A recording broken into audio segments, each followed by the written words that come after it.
വളരെ മോശമാണ് ഇതൊക്കെ. കാരണം ഈ ഇങ്ങനെയൊക്കെ കള്ളം പറയുന്നത് വളരെ മോശമാണ്.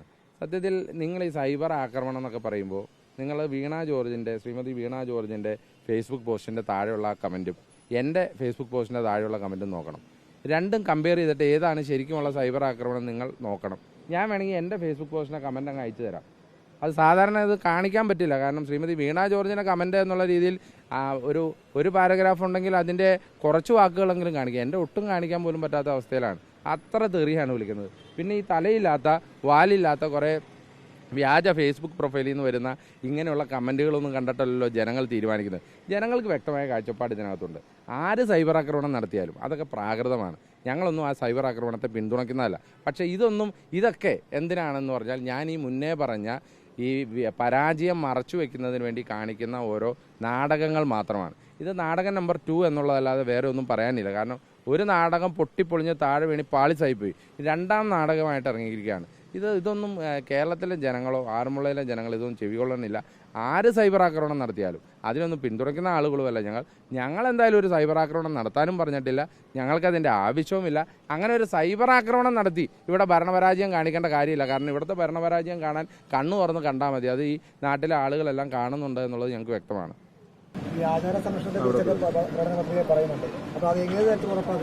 അല്ല, അതായത് ഞങ്ങൾ ശബരിമലയുമായി ബന്ധപ്പെട്ടുകൊണ്ട് ഞങ്ങൾ 2 തരത്തിലുള്ള പ്രധാനപ്പെട്ട വിഷയങ്ങൾ. ഒന്ന്, ആചാര സംരക്ഷണം ഉറപ്പുവരുത്തുമെന്ന് കോൺഗ്രസ് നേരത്തെ പറഞ്ഞതാണ്.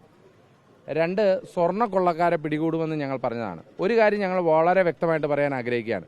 ശബരിമലയിൽ ആചാര ലംഘനം ഉണ്ട് എന്നതിൻ്റെ പേരിൽ ഒരു സമരം നടന്നു, കേരളത്തിലുടനീളം നടന്നു.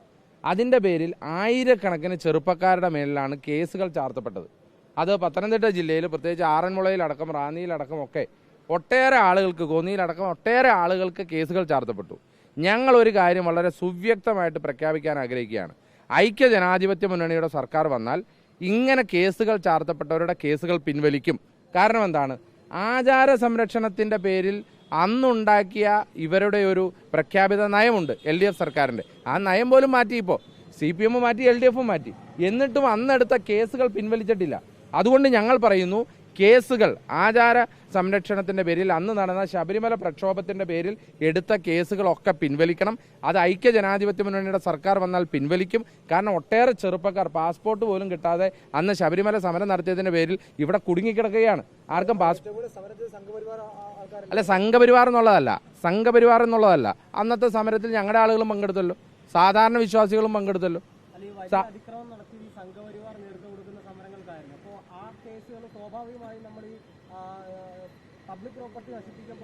അല്ല, PDPP കേസുകൾ നോൺ ബെയിലബിൾ കേസ് വേറെയാണ്. അത് ഒറ്റയടിക്ക് പിൻവലിക്കാനും പറ്റില്ല. നോൺ ബെയിലബിൾ കേസുകൾ പിൻവലിക്കണമെങ്കിൽ അതിന് നിയമപരമായ സാങ്ക്ടിറ്റി വേണം. അതിന് ഹൈക്കോടതിയിൽ പോയി ക്വാഷ് ചെയ്യണം. അതിന് വേറെ സാങ്കേതിക വശങ്ങളുണ്ട്, നിയമപരമായ വശങ്ങളുണ്ട്. അതല്ലാതെ അതിന് തടസ്സം അത് ഹൈക്കോടതിയിൽ അതിൻ്റെതായ നിയമപരമായ പ്രൊസീജിയറുണ്ട്. ആ പ്രൊസീജിയറിനനുസരിച്ചാണ് ചെയ്യേണ്ടത്. അതല്ല പ്രശ്നം.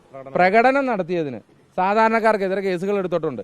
ഇവിടെ സാധാരണ ഒരു മുദ്രാവാക്യം വിളിച്ചതിന് സാധാരണക്കാർക്കെതിരെ കേസുകൾ എടുത്തിട്ടുണ്ട്. ഈ കേസുകളാണ് അധികം. മറ്റ് PDPP ഉള്ള കേസുകൾ വളരെ ചുരുക്കമാണ്. അത് എണ്ണിയാൽ വിരലിലെണ്ണാവുന്ന കേസുകളാണ് PDPP കേസുകളുള്ളത്. അങ്ങനെയുള്ള കേസുകൾ ഹോൾഡ് ചെയ്യുന്നതിന് പേരിൽ ബാക്കിയുള്ളത് എന്തിനാണ് പിൻവലിക്കാതിരിക്കുന്നത്?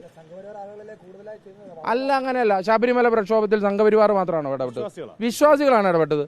കോൺഗ്രസ്സുകാരുണ്ടായിരുന്നല്ലോ, ഞങ്ങളുടെ നേതാക്കന്മാർ പോയായിരുന്നല്ലോ, ഞങ്ങളൊക്കെ പോയായിരുന്നല്ലോ.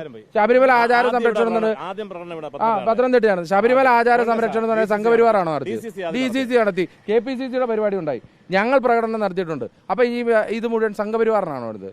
ഒന്നുമല്ല. ശബരിമലയിൽ ആചാരം സംരക്ഷിക്കണമെന്നുള്ളത് കോൺഗ്രസിന്റെ പ്രഖ്യാപിത നയമായിരുന്നു. ആ പ്രഖ്യാപിത നയത്തിന്റെ പേരിൽ ഞങ്ങൾ പ്രകടനം നടത്തിയിട്ടുണ്ട്. അല്ലെങ്കിൽ വിശ്വാസികൾ പ്രകടനം നടത്തിയിട്ടുണ്ട്. ഇല്ലെങ്കിൽ സംഘടനകൾ, ഹൈന്ദവ സംഘടനകൾ പ്രകടനം നടത്തിയിട്ടുണ്ട്. ഈ പ്രകടനം നടത്തിയതിന് പേരിൽ, മുദ്രാവാക്യം വിളിച്ചതിന് പേരിൽ സാധാരണ ചെറുപ്പക്കാർക്കെതിരെ എടുത്ത കേസ് അത് കൊല്ലം എത്രയായി? ഇനി അന്നത്തെ വിഷയം എന്തായിരുന്നു? അതല്ലേ ഇതിൻ്റെ പ്രധാനപ്പെട്ട വിഷയം. ആചാര സംരക്ഷണം എന്നുള്ളതിൻ്റെ CPMൻ്റെ നയം തന്നെ മാറ്റിയില്ലേ?